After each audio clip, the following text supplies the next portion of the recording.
Welcome to Morning Java, brought to you by GetGo Cafe and Markets. Of course, you can get the Substravaganza deal this week, or this month, I should say. $4.99. Yeah, $4.99 gets you any soap your way. It's October. And that also means the Pilgrim sandwich is back. Thanksgiving. You like that Pilgrim. Man, that thing's good.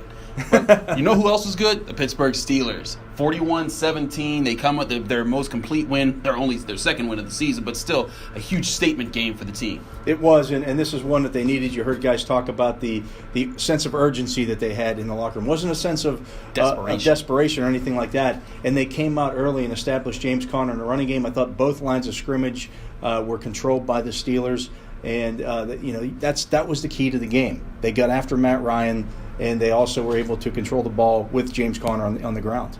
Yeah, I thought physically they manhandled him in the trenches where the games are usually won. I saw Matt Ryan after the game. He looked very beat up after this one. He had bruises on his shoulder and on his hip.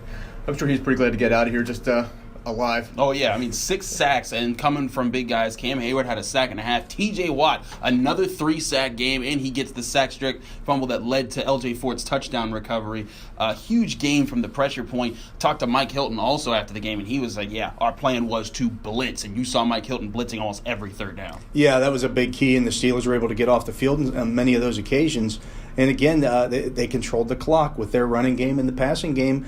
James Conner not only had 110 yards rushing, but he had 75 yards receiving as well. Huge game. So one of the keys to this game was everybody expected it to be a high-scoring affair. The Steelers would not be able to stop the Atlanta offense, and they were able to do that by not only blitzing Matt Ryan, but matching up Joe Haden on Julio Jones, as somebody on our site wrote this week that they might do. I wonder who that person was. There's a shameless plug right there. But a very good point. Joe Haden taking away number one receivers. This is something that good defenses do. They take away the top weapon for an opposing offense, especially a high-powered offense. None of the Falcons' receivers, though, including Julio Jones, had more receiving yards than James Conner. Their leading receiver was Austin Hooper. I'm sure if you had to ask who you take as your poison, they would take him every time. Yeah, I think the Russian coverage actually worked in tandem like it's supposed to do, but you have to give a lot of credit to Joe Haden. I mean, Julio Jones, this was his worst game of the season. He comes into this game, leading the league with 125 yards per game. He's held to 62 on just 5 receptions, and all of that came in the fourth quarter. Garbage time. After the game had long been decided, Julio Jones entered the fourth quarter of this game with no catches. Yeah, never happened on 4 in a game. He never had 0 in a game. That's insane. Also, I think a really good point to talk about Terrell Edmonds. When I talked to him, he said, "Hey, all week we were talking about taking away their options." He said, "All week we had maybe like 2 or 3 missteps in practice. We had a good time communicating."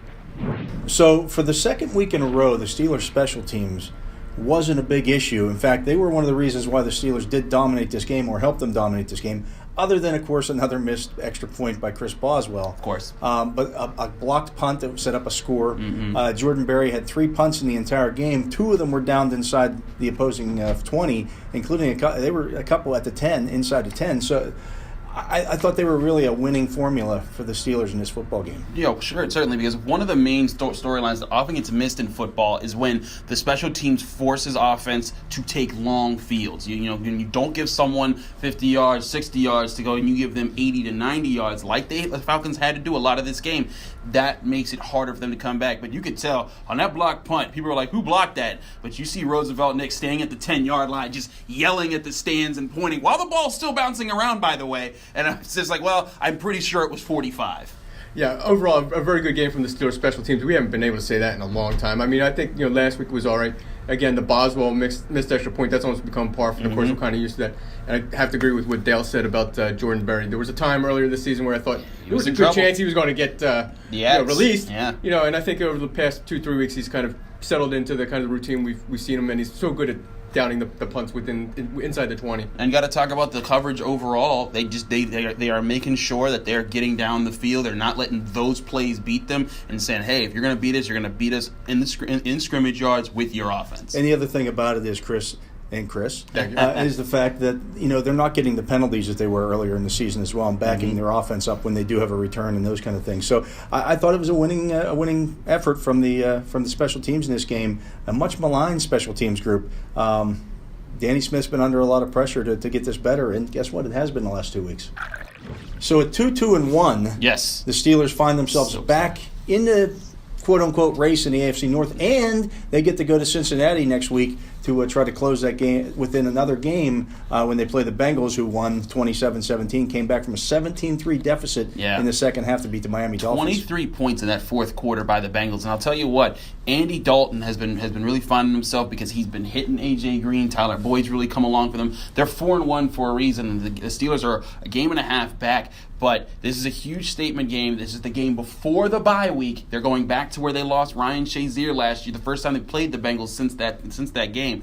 And there's a lot of things that we're going to be focusing on. After taking on this receiver group, the Bengals are going to bring their own receivers, and they'll know this Steelers defense. Yeah, it's every week. I mean, you just face another great receiving group. And oh, by the way, the Baltimore Ravens lost to Cleveland. Oh boy.